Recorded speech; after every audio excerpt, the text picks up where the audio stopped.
So I had I uh, I had my first client who um, just came back with her whole family from Israel.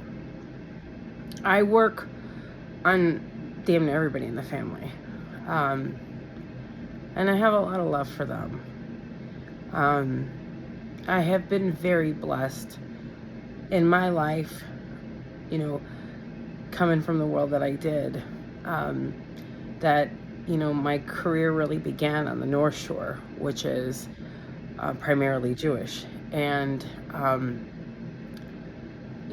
these are people who they recognized my talent, and they even saw me, and they saw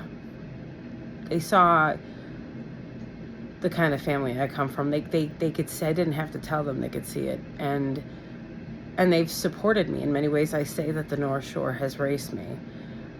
So, the Highland Park tragedy was awful, and that was terrifying. And it certainly has been one thing after the other, hasn't it, for everybody? It's weird how today worked out, too, how I ended up over there with her, because it almost seemed like, I won't go through the details. I really don't even have the mental capacity for it right now, but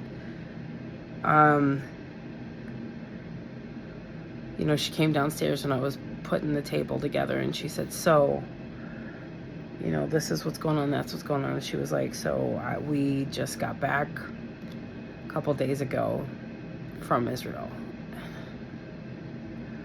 And she's got little ones, 3 little ones, and family that live there. And,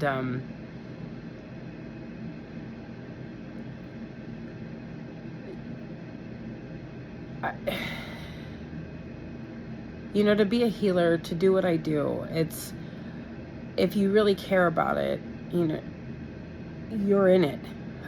The things that I've been through with clients, the things that I've been through with families, I've got stories. But it was, I could tell that and we did zero in on it, that she's kind of dissociated from the experience. I guess I can say,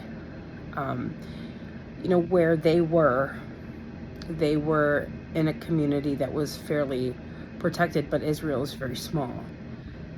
So, and they go all the time. And she's normally somebody who, can be kind of very busy. I mean, 3 little ones, a husband, and, big family. And so she's definitely, her mind is in like 5 places at once.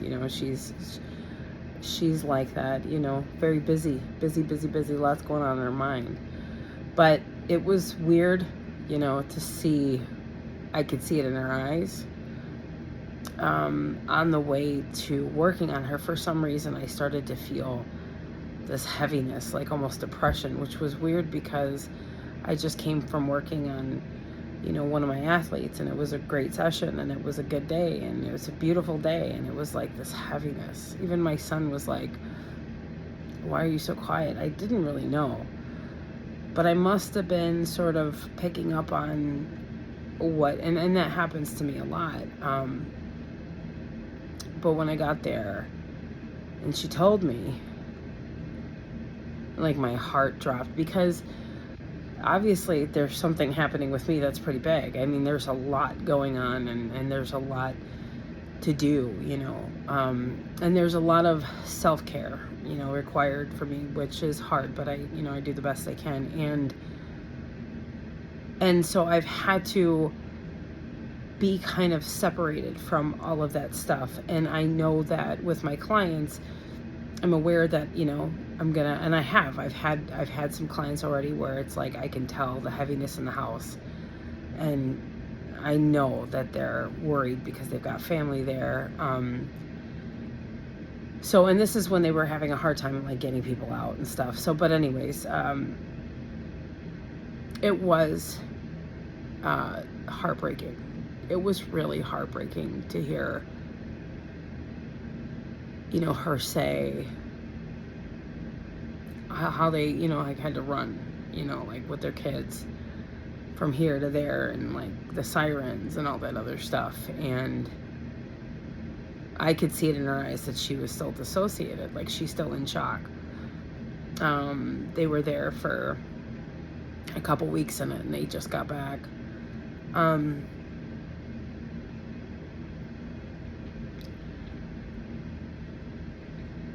It's a lot of responsibility to do what I do, because I can't be anything but authentic. I have to be what I am. And so to say just disconnect from that because of your own situation, well, I can't. And in all honesty, I think weirdly it does help me to still keep being me, you know.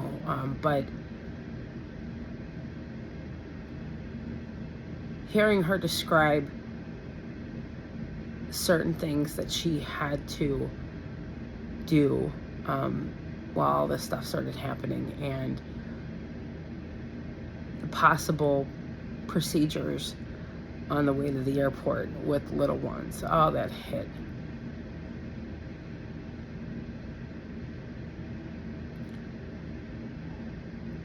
Yeah, I've been aware that I knew that I was gonna, you know, because I have a lot of Jewish clients, I was aware that, you know, and I have had some stuff, but I hadn't had like one of my close families. Like I work on a lot of people in the family. I work on a lot of them, and they love me and I love them. And, you know, the 3 little ones, it's just, and, you know, I just encouraged her because I know that she's so busy. Listen, you're in shock still. Like, I can see it. I'm just being respectful as to not say anymore.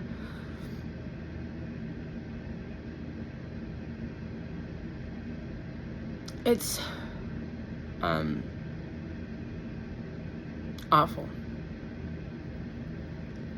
It's awful what's happening. And I suppose this is my way of checking on me so that I don't dissociate, because I could tell that I had no energy when I was done with her, and I'm happy. I love doing what I do, though. Like, I would have it no other way. In many ways, I see myself as a soldier in this, because I'm helping people, you know,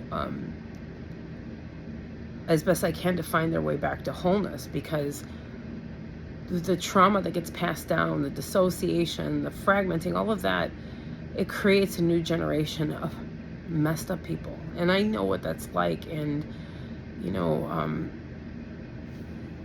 I forget, was it Martin Luther King who said that quote, you know, it's better to save or protect the unbroken before they become broken, because once they become broken, it's much harder. So, like, I feel very responsible in many ways for the care of the people that I have, you know. And obviously I can only do so much, right? They have to do their own work. But to have witnessed it, to have felt it, again, some of the other families that I had, they have family there, they're nervous, like, you know, I felt some things about it, I understand, but this was shocking to hear her, like, describe what they had to do while they were there and what they were living with, and then to even see it in her eyes that I could see what was going on, but she couldn't. And I wasn't sure about, I knew that I kind of had to let her body sort of tell me. I wasn't sure if it should be completely quiet or if she should talk, but I just I rolled with what I felt, and I got her to talk, because I didn't want the session to be about, you know, my desire to understand. It has to be first and foremost about them. But it felt right, and when we got done, she said, she was like, it's so crazy. Like, I feel like she was like, almost like she came to, and she was like, yeah, I feel like I've just been sitting down here and chatting with you. And I was like, you're on a massage table. You're not sitting. And we were chatting, but we weren't just sitting over coffee. Like, I could see it. I could see it. And I said, you are having some stuff right now. And that's such a concern, because there's already complex PTSD setting into a lot of people, and they don't know. They don't know that they're already mixed up from everything that happened during COVID, all of this. Because in the American way, we don't understand or respect emotions. We don't have proper traditions in terms of honoring and processing. It's get up and go, go, go, go, go, keep striving, keep striving. No, no, no, no, no. This is wrong. This is not the way. And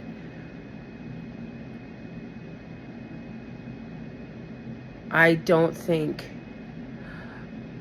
think I'm done for the day. And I don't think that I can ever unhear that. I can ever unhear one of my clients, my good clients. I work on the whole family. This is the second time I've heard people tell me about being in situations, something so awful where they had to take off and run, right? And didn't think that the Highland Park thing could be topped. Well, I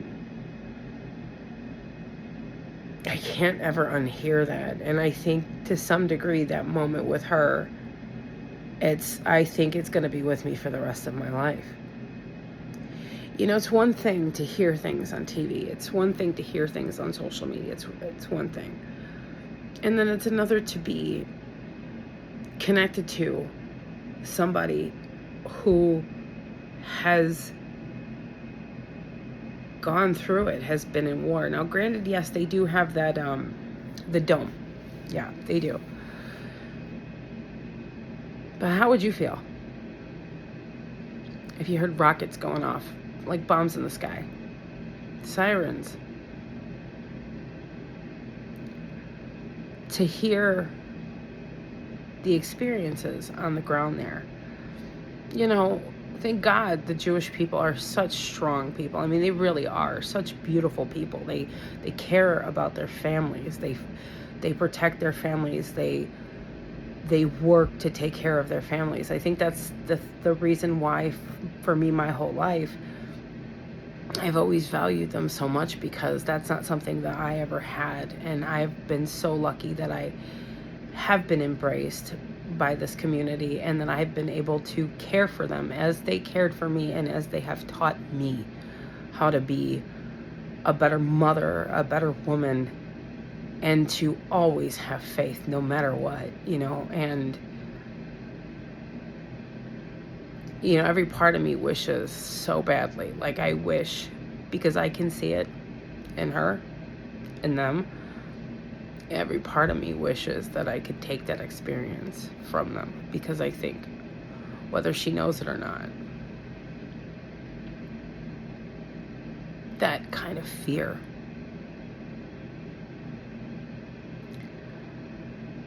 once you see something like that, you're not the same person anymore.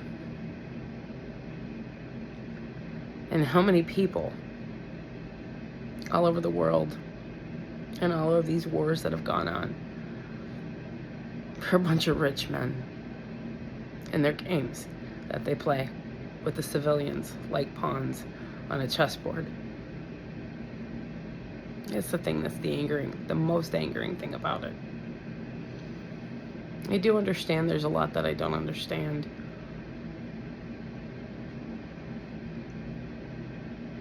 But I don't think that takes away from that fact in regards to foreign policies.